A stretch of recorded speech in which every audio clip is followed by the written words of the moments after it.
The sun is finally calling it quits, leaving behind that hazy, orange glow that turns the neighborhood into a faded Polaroid, edges soft, colors muted, a little nostalgic and a little unreal. Arthur sits on the back porch, leaning his chair back carefully until the wood groans just a little, a quiet protest that reminds him the chair has been with him longer than he can remember. He holds a bottle of ginger ale in his hand, the glass heavy, cold, leaving a damp ring against his palm. He doesn't hurry to drink it. Instead, he watches the condensation bead up, merge, and roll down the label in slow, jagged lines.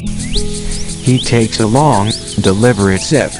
The sharp snap of ginger hits the back of his throat, followed by a mellow sweetness that seems to capture all the warmth of summers past. He sets the bottle beside him, listening. The neighbor's sprinkler hisses rhythmically, arcs of water painting the grass in tiny droplets that sparkle in the last light.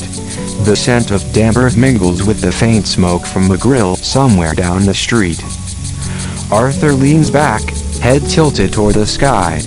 The air is soft and heavy, carrying the subtle hum of life settling down for the evening. Somewhere in the distance, a kid's bike chain clatters as they race home, rubber tires humming against asphalt, echoes stretching long in the quiet.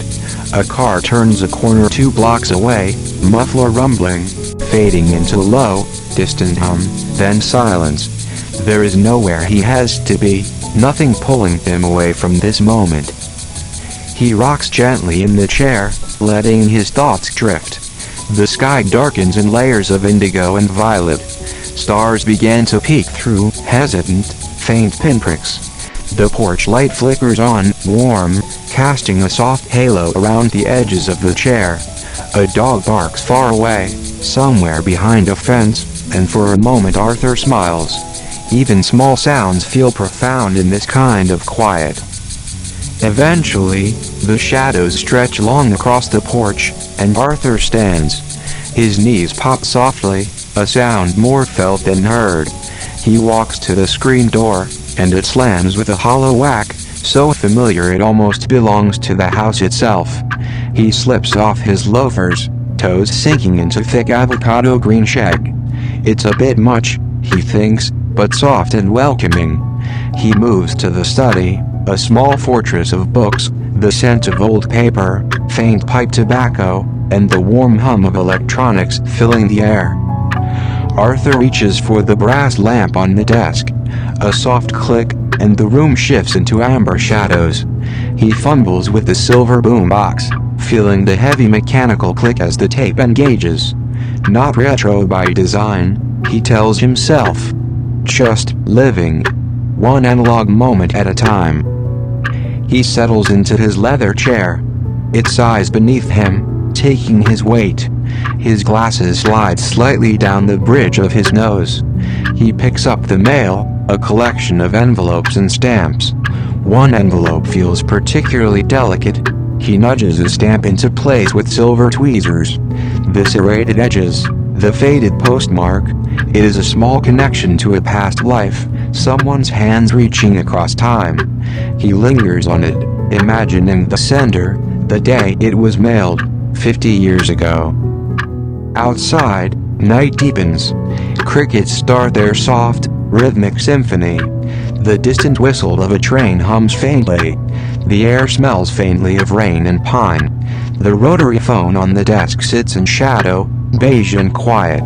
It will not ring tonight, and he is perfectly fine with that. Arthur reaches again for the ginger ale. The condensation drips slowly down the glass, and he sips carefully, letting the taste linger. He notices the reflections of amber light on brass, the dark spines of the books, the faint pulse of the radio's red light. Time passes slowly. His eyes begin to grow heavy, the lines of the books blurring into a single, dark mass.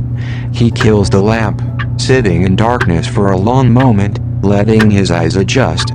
Moonlight falls pale on the shelves. The small red power light of the radio pulses faintly, defiant. Finally, he rises and heads toward the bedroom. Floorboards creak softly beneath the carpet, as if whispering goodnight. The house is quiet, tucked in, everything exactly as it should be. He slips under the covers, closing his eyes, letting the sounds of the house lull him. Each creak, sigh, shadow, and shimmer of light forms a rhythm. For tonight, there is no hurry, no obligations, no screens demanding his gaze. He breathes slowly, feeling the weight of the evening settle around him. Outside, the world is quiet. Inside, everything is exactly where it belongs. And for the first time in a long while, Arthur feels completely present, fully alive, and utterly unhurried.